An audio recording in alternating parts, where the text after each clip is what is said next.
Welcome बच्चों, welcome back on our channel. बच्चों, last video में हमने रियल नंबर्स जिसका वेटेज 8 मार्क्स था उसका एक्सरसाइज 1.4 का क्वेश्चन नंबर 1 किया था। एंड क्वेश्चन नंबर 1 पर ही बेस्ड है क्वेश्चन नंबर 2 से स्टार्ट करते हैं। What is question number 2? Write down the decimal expansions of those rational numbers in question 1 which have terminating decimal expansion। ऐसे numbers, write down the decimal expansion. क्या लिखना है पहले तो हमें? Decimal expansion of those rational numbers, उन rational numbers का, कौन से रैशनल नंबर्स का जो क्वेश्चन 1 में टर्मिनेटिंग डेसिमल एक्सपांशंस आए थे उनका। जो हमारे टर्मिनेटिंग डेसिमल एक्सपांशंस आए थे उन रैशनल नंबर्स को हमें उनका डेसिमल एक्सपांशन लिखना है। तो अभी हमारे जो क्वेश्चंस आए थे, जो हमने क्वेश्चन नंबर 1 में सॉल्व किए, जो टर्मिनेटिंग आए थे वो थे हमारे क्वेश्चन नंबर 1, 2, 4, देन 6, 8 एंड 9। ये इतने क्वेश्चन थे जो टर्मिनेटिंग आए थे। इसमें से मैंने 3 क्वेश्चंस लिखे हैं, 3 कर लेते हैं, फिर नेक्स्ट 3 भी कर लेंगे। चलो स्टार्ट करते हैं फर्स्ट से। करना क्या है? सबसे पहले वो समझना है कि हमें करना क्या है। क्या करना है? डेसिमल एक्सपेंशन फाइंड आउट करना है, जो rational numbers terminating decimal expansion वाले थे उनका। तो रैशनल नंबर्स जो टर्मिनेटिंग डेसिमल एक्सपेंशन वाले थे, तो उनके लिए हमारे पास एक फॉर्मूला छोटा सा था, जो आपको याद होगा कि टर्मिनेटिंग होने के लिए denominator 2 raise to m into 5 raise to n के फॉर्म में होना चाहिए, तो वो टर्मिनेटिंग होगा। क्या होगा? टर्मिनेटिंग। अगर इस फॉर्म में नहीं है तो non terminating repeating decimal expansion होगा। और इस फॉर्म में है तो टर्मिनेटिंग होगा। इस वक्त हमने यहाँ जो लिख रखे हैं सिर्फ टर्मिनेटिंग वाले, बिकॉज हमारे क्वेश्चन में बोला था कि जो टर्मिनेटिंग है उनका डेसिमल एक्सपेंशन लिखो।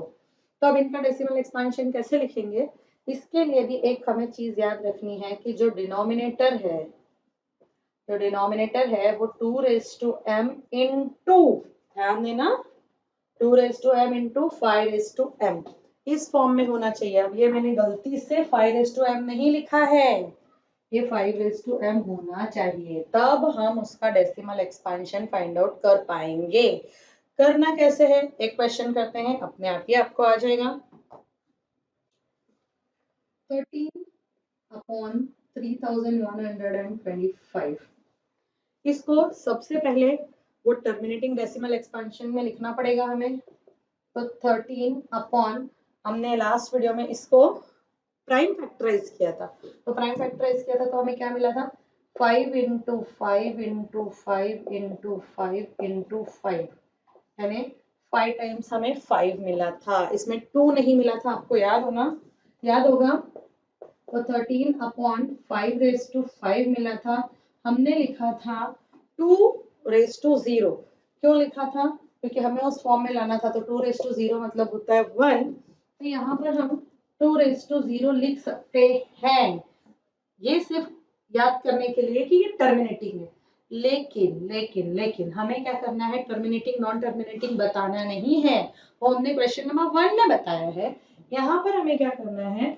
जो टर्मिनेटिंग नंबर्स हैं उनको डेसिमल एक्सपेंशन उनका लिखना है। तो हमें क्या करना होगा? डिनोमिनेटर को इस फॉर्म में लिखना होगा। तो डिनोमिनेटर को इस फॉर्म में लाने के लिए कि 5 रेज टू 5 है, दैट मीन्स यहाँ पे 2 रेज टू 5 होना चाहिए। तो हम यहाँ लिख देते हैं 2 रेज टू 5। बहुत सारे बच्चे ऐसे करते हैं, बहुत बार जब हम पेपर करेक्शन भी करते हैं तो भी देखते हैं, बहुत से बच्चे ऐसे करते हैं 2 रेज टू 5 यहाँ लिखकर छोड़ देते हैं डिनोमिनेटर में, लेकिन अपने मन से कुछ भी जोड़ नहीं सकते, कुछ भी माइनस नहीं कर सकते, कुछ भी प्लस नहीं कर सकते। तो करना क्या?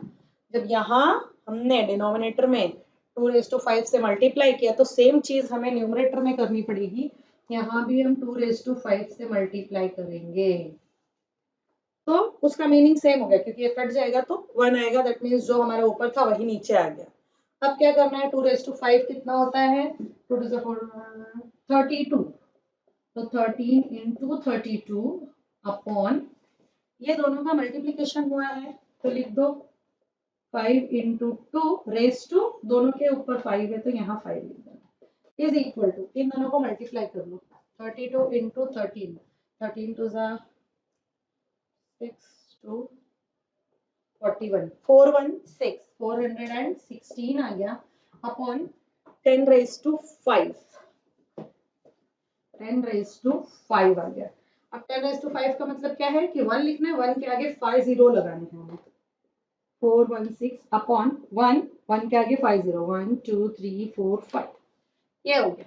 हमें क्या लिखना था, डेसिमल एक्सपांशन, तो हमें इस फॉर्म में जब मिल गया, तो अभी भी याद रखो हम डेसिमल कब लगा सकते हैं, जब डिनोमिनेटर में 1 10 100 1000 10,000 लाख 10 lakhs, ऐसे इनफाइनाइट कितने भी नंबर्स हो, लेकिन 1 के आगे 000 ही होना चाहिए, तब हम उस चीज को डेसिमल में लिख सकते हैं।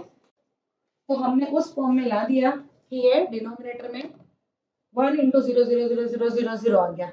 अब क्या करना है, सॉरी 1 के साथ 0,000 आ गया, अब करना क्या है, जो न्यूमरेटर में नंबर है उसको एज इट इज लिखना है, 416 था, एंड काउंट करना है कि नीचे डिनोमिनेटर में कितने जीरो हैं, 1 2 3 4 5 जीरो है। तो 5 जीरो होने का ये मतलब है कि हम काउंट करेंगे, यहाँ राइट साइड से लेफ्ट साइड जाएंगे और जितने जीरो हैं उतने डिजिट छोड़कर डेसिमल लगाएंगे।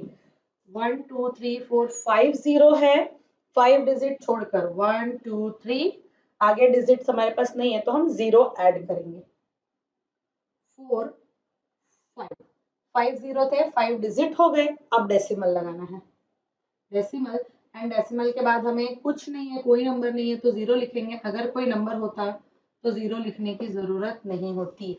ये हो गया इसका डेसिमल एक्सपेंशन, तो we can write 13 upon 3125 is equal to 0.00416। अभी जब मैं ये रीड करती हूँ 0.000, ये चीज हमेशा आपको याद रखना है कि डेसिमल के बाद जो नंबर्स होते हैं उसको हम सिंगल सिंगल नंबर को रीड करते हैं, हम इसको 00416 ऐसे रीड नहीं कर सकते, 416 ऐसे रीड नहीं कर सकते, दैट इज रॉन्ग। नेक्स्ट देखते हैं 17 अपॉन 8, 17 अपॉन 8, 17 अपॉन 8, 8 को आप प्राइम फैक्टराइज करोगे तो 2 4 जा 8, 2 2 जा 4, 2 इंटू 2 इंटू 2 आएगा, तो 17 अपॉन 2 रेस टू 3 हो गया। हमारे पास 5 रेस टू समथिंग कोई तो एक होल नंबर होना चाहिए था, जो यहाँ पर नहीं है, तो we can write as 5 raise to 0। But 5 raise to 0 लिखने से अच्छा बच्चों, या तो आपको समझने के लिए मैं यहाँ लिख देती हूँ, बट नेक्स्ट लाइन में फिर अगर मैंने इसके पावर में 3 लिख दिया तो आपको लगेगा अरे 3 कहाँ से आ गया, तो आपको करना क्या है, डायरेक्टली इसकी पावर 3 है, हमें दोनों की पावर सेम करनी है, देखो इस पावर में होना चाहिए 2 raise to m 5 raise to m, तो इसमें हम डायरेक्टली क्या करते हैं 5 रेस टू 3 लिखते हैं। अगर मैंने डिनोमिनेटर में 5 रेस टू 3 से मल्टीप्लाई किया तो हमें न्यूमरेटर में भी 5 रेस टू 3 से मल्टीप्लाई करना पड़ेगा, इंटू 5 रेस टू 3, ये हो गया। अब 17 इंटू 5 रेस टू 3 होगा 125 upon 2 into 5 raise to 3 is equal to 125 को 17 से मल्टीप्लाई करो,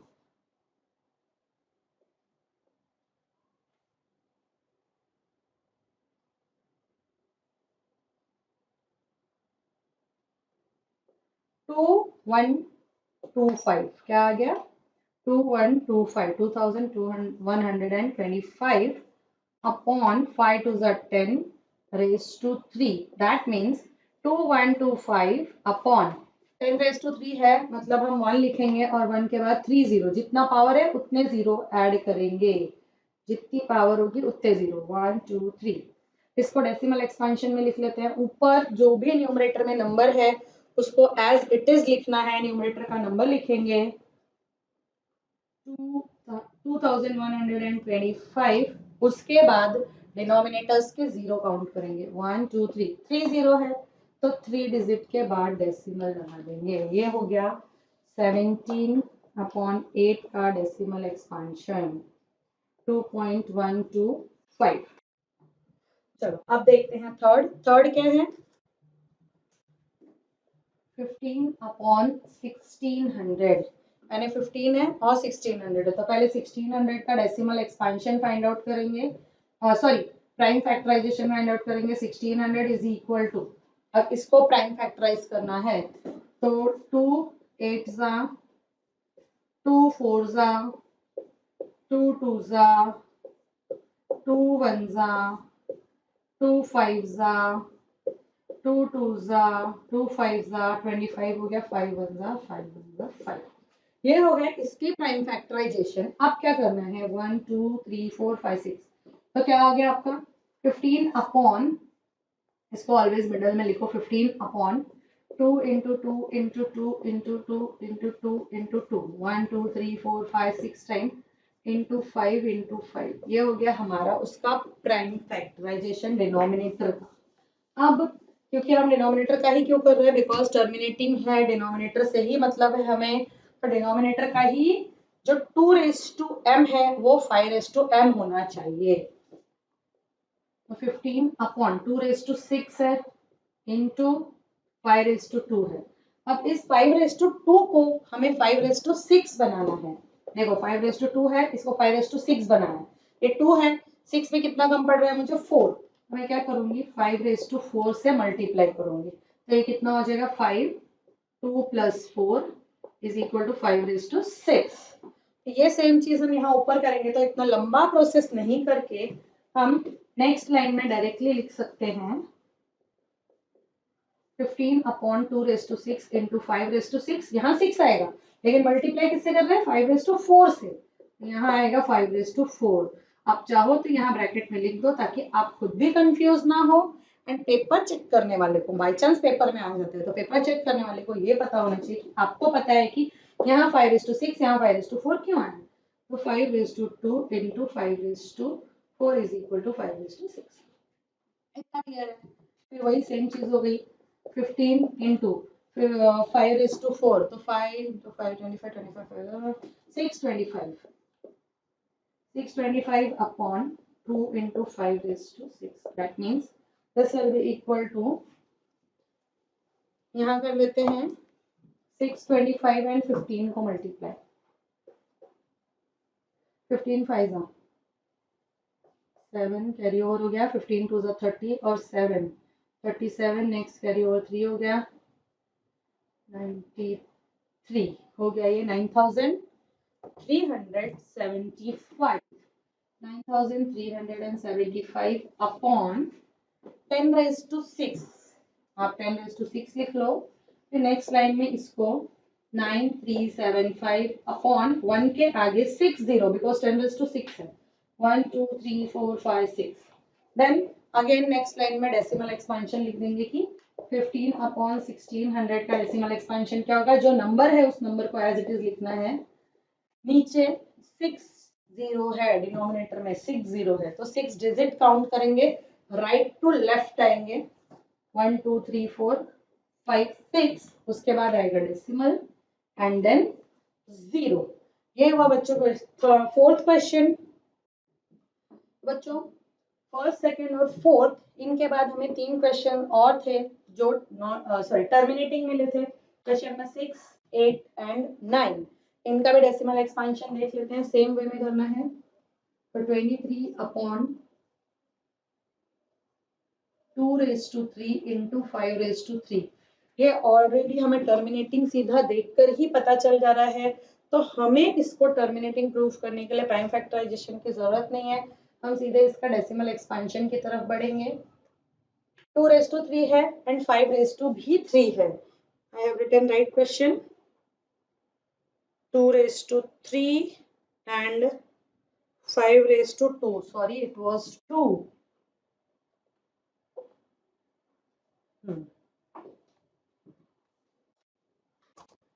It was 2. Okay. तो 2 raised to 3 है and 5 raised to 2 है, तो 5 में 5 की पावर 2 है तो हमें इसको कितनी करनी है 3 करनी है, ताकि वो 2 raised to m into 5 raised to m के फॉर्म में आ जाए। तो 5 की पावर 3 करने के लिए सिर्फ 1 कम पड़ रहा है हमें, हम क्या करेंगे 5 की पावर 3 लिखेंगे, यानी हमने मल्टीप्लाई किससे किया, सिर्फ 5 पावर 1 से, तो ऊपर हम 5 पावर 1 लिख देंगे। into 5 power 1, that means 1, only 5. 5 power 1 means what? 5. तो अब इसका आंसर क्या आएगा? 23 into 5 upon 2 into 5 raised to 3. Next, 5 3s are 15,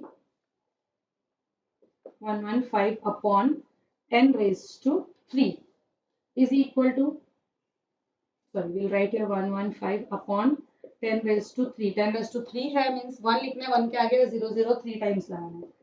115 is equal to 1 1 2 3. तो अब इसका डेसिमल एक्सपेंशन क्या हो जाएगा? पहले 115 लिख लेंगे, फिर राइट टू लेफ्ट 0 काउंट करना है. तो कैसे आएगा? 1 2 3, 3 डिजिट के बाद डेसिमल एंड 0. तो 23 upon 2 raised to 3, 5 raised to 2 का डेसिमल एक्सपेंशन है 0.115. नेक्स्ट देख लेते हैं 8.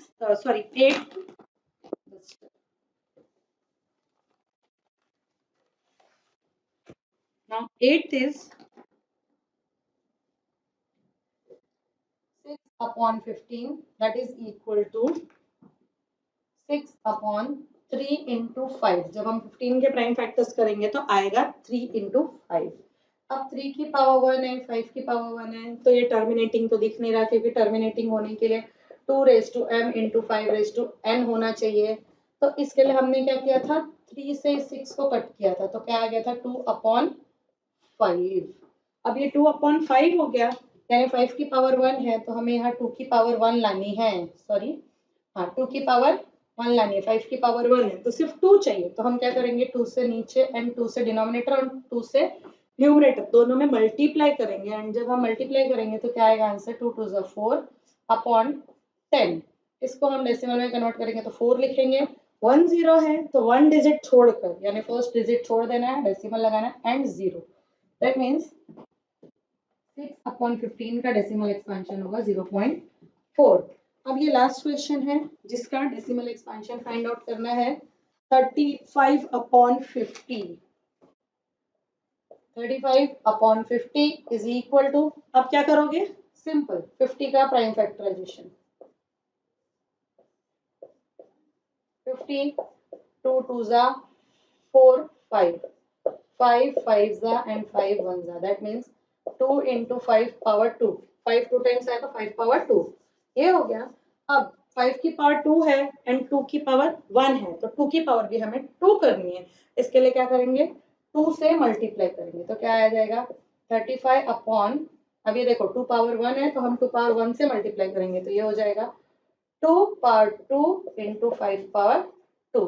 और जब ये ऐसा हो गया तो हम इसको डायरेक्टली 35 अपॉन, यहाँ हमने 2 से मल्टीप्लाई किया, यहाँ भी 2 से मल्टीप्लाई करेंगे. 35 into 2 upon 2 into 5 raised to 2 is equal to 70 upon 10 raised to 2.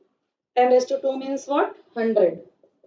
तो 70 upon 100 is equal to, 70 लिखना है, 2 डिजिट है, सॉरी 2 0 है तो 2 डिजिट छोड़ करके डेसिमल लगाना है एंड 0. क्या होगा? 35 अपॉन 50 का decimal expansion 35 upon 50 is equal to 0.70. चलो बच्चों, ये हो गया हमारे क्वेश्चन नंबर 2. क्वेश्चन नंबर 2 में हमारा क्वेश्चन क्या था कि जितने भी हमें क्वेश्चन नंबर 1 में टर्मिनेटिंग डेसिमल एक्सपेंशंस वाले नंबर मिले, रैशनल नंबर्स, उनका डेसिमल एक्सपेंशन फाइंड आउट करना था. एक बार फिर से सुन लो. उनका डेसिमल एक्सपेंशन फाइंड आउट करने के लिए, टर्मिनेटिंग डेसिमल एक्सपेंशन वाले नंबर्स को डेसिमल एक्सपेंशन फाइंड आउट करने के लिए डिनोमिनेटर में 2 raised to m into 5 raised to m ये फॉर्म होना चाहिए. इसके अलावा कोई और नंबर नहीं आना चाहिए. इस फॉर्म में लाएंगे तो ही हम उसे डेसिमल एक्सपेंशन में कन्वर्ट कर पाएंगे. ये हुआ क्वेश्चन नंबर 2. चलो देखते हैं क्वेश्चन नंबर 3. तो चलो बच्चों देख लेते हैं क्वेश्चन नंबर 3.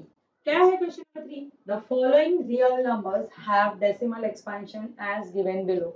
कुछ डेसिमल एक्सपेंशंस दिए हुए हैं रियल नंबर्स के. In each case decide whether they are rational or not. तो सबसे पहले जो फर्स्ट पार्ट हमें दिया है कि डिसाइड करो कि वो रैशनल है या नहीं, तो पहले वही कर लेते हैं कि रैशनल है कि नहीं है। चलो अब रैशनल और इरेशनल मैंने आपको पहले ही बताया था। रियल नंबर्स टू टाइप्स के, विद डेसिमल विदाउट डेसिमल। तो विद डेसिमल की ही बात करते हैं, सिर्फ विथ डेसिमल वाले की बात करते हैं। अब इसमें थ्री टाइप्स होते हैं। एक होता है टर्मिनेटिंग, दूसरा होता है नॉन टर्मिनेटिंग एंड रिपीटिंग, तीसरा होता है non terminating and non repeating. तो जो नॉन टर्मिनेटिंग नॉन रिपीटिंग होता है, ना तो टर्मिनेट होगा ना तो खत्म होगा और ना ही रिपीट होगा, उसको बोलते हैं इररेशनल नंबर्स।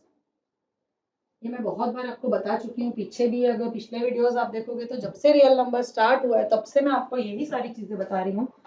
फिर टर्मिनेटिंग नंबर्स, सॉरी हाँ, terminating rational numbers and non terminating. तो नॉन टर्मिनेटिंग रिपीटिंग ये होते हैं हमारे रैशनल नंबर्स, यानी टर्मिनेट हो गया तो भी रैशनल नंबर है, डेसिमल के एक सर्टेन पॉइंट पे आके खत्म हो गया तो भी रैशनल नंबर है, एंड खत्म नहीं हुआ बट रिपीट होता जा रहा है तो भी रैशनल नंबर है। ना खत्म हो ना रिपीट हो तो इररेशनल नंबर है।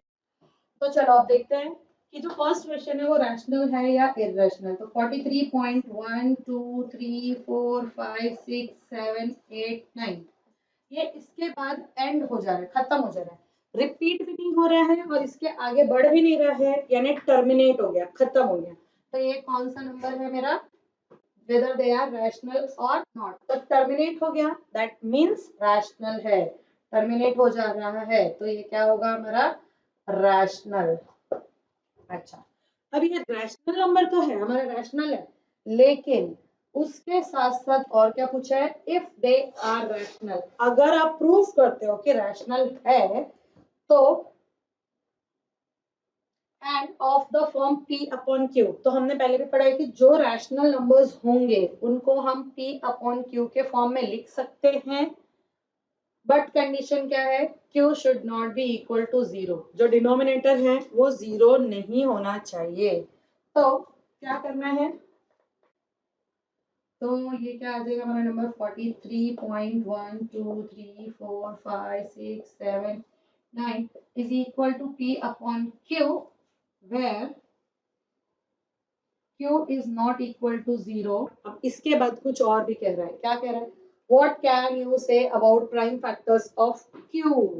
तो आप q के प्राइम फैक्टर्स के बारे में क्या कह सकते हो कि q का जो प्राइम फैक्टर्स है वो क्या होगा, ये बताना है। हम क्या कह सकते हैं, हम रैशनल प्रूव ही कब करते हैं, जब वो 2 raise to m into 2 raise to sorry 5 raise to n के फॉर्म में होता है तब। तो हम क्या कह सकते हैं कि जो q है that will be equal to 2 raised to m into 5 raised to n। तभी तो वो रैशनल होगा। रैशनल कब होगा, जब डिनोमिनेटर इस फॉर्म का होगा तब। और डिनोमिनेटर इस फॉर्म का होगा वेयर, इस फॉर्म में होने के बाद भी where m and n are whole numbers, जहां पर n and m क्या है, होल नंबर्स हैं। तो इतना ही था, कुछ करना ही नहीं है इस क्वेश्चन में। सिंपली क्या फाइंड आउट करना है, इरेशनल है या इरेशनल। तो वो तो हम ऐसे देखकर भी बता सकते हैं कि रैशनल है कि इरेशनल। ये टर्मिनेट हो रहा था इसलिए रैशनल नंबर है। नाउ ये रैशनल नंबर जो भी हमारा दिया हुआ है इसको p अपॉन q के फॉर्म में लिखा जा सकता है, बिकॉज रैशनल को हम लिख सकते हैं p एंड q के फॉर्म में, where q should not be equal to 0। इतना हो गया। इसके बाद इसने क्या पूछा था कि आप q के बारे में क्या बोल सकते हो, उसके प्राइम फैक्टर्स के बारे में क्या बोल सकते हो। तो उसका जो प्राइम फैक्टर्स होगा वो तभी रैशनल है ना जब वो इस फॉर्म में है, where m and n are whole numbers. Now second वाला जो है,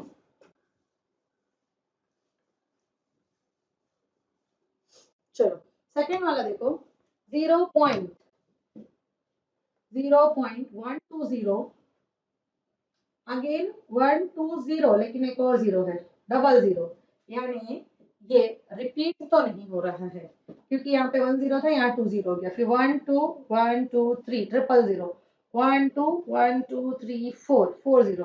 अब ये यहाँ पर एंड भी नहीं हो रहा है बिकॉज यहाँ हमें क्या दिया, dot dot dot dot dot dot dot. तो ये क्या है, इररेशनल। अगर ये इररेशनल है तो इसको हम p अपॉन q के फॉर्म में नहीं लिख सकते, एंड p अपॉन q के फॉर्म में नहीं लिख सकते, इसलिए इसके डिनोमिनेटर के बारे में हमें कुछ कहना ही नहीं है। बचा अब ये हमारा थर्ड क्वेश्चन, इसमें क्या है, 43.123 1 2 3 4 5 6 7 8 9 इसके ऊपर लगा है बार। एंड इस बार का मतलब क्या होता है कि ये नंबर्स क्या हो रहे हैं, इतने नंबर्स रिपीट हो रहे हैं। इसका मतलब क्या है कि ये जो है ये नॉन टर्मिनेटिंग है, यानी खत्म तो नहीं हो रहा लेकिन रिपीटिंग है। तो ये क्या होगा हमारा रैशनल, कौन सा, non terminating but repeating, non terminating repeating rational होगा। अब इसको, चूंकि ये रैशनल नंबर है तो रैशनल नंबर को तो हम p अपॉन q के फॉर्म में लिख ही सकते हैं, where q should not be equal to 0। तो क्या करेंगे, 43.1 2 3 4 5 6 7 8 9 is equal to p upon q, where q should not be equal to 0। But since ये नॉन टर्मिनेटिंग एंड रिपीटिंग है तो इसका जो डिनोमिनेटर होगा q, that should not be equal to, यानी वो इक्वल होगा ही नहीं 2 raise to m into 2 raise to n के फॉर्म में, where m and n are whole numbers, यानी इस फॉर्म में तो होगा ही नहीं। सॉरी बच्चों, 2 raise to m into 5 raise to n, यानी इस फॉर्म में वो होगा ही नहीं। वहां पे कोई भी थर्ड नंबर XYZ कुछ भी आ सकता है, कोई भी नंबर आ सकता है। तो ये हमारा खत्म हो गया बच्चों एक्सरसाइज 1.4। नेक्स्ट वीडियो में नेक्स्ट चैप्टर के साथ मिलते हैं। तब तक के लिए जिन बच्चों ने हमारे चैनल को सब्सक्राइब नहीं किया है, चैनल को सब्सक्राइब कीजिए और बेल आइकन पर प्रेस कीजिए ताकि आपको आने वाले वीडियोस के नोटिफिकेशंस मिलते रहे और आपका रिवीजन भी होता रहे। टिल देन बच्चों, थैंक यू।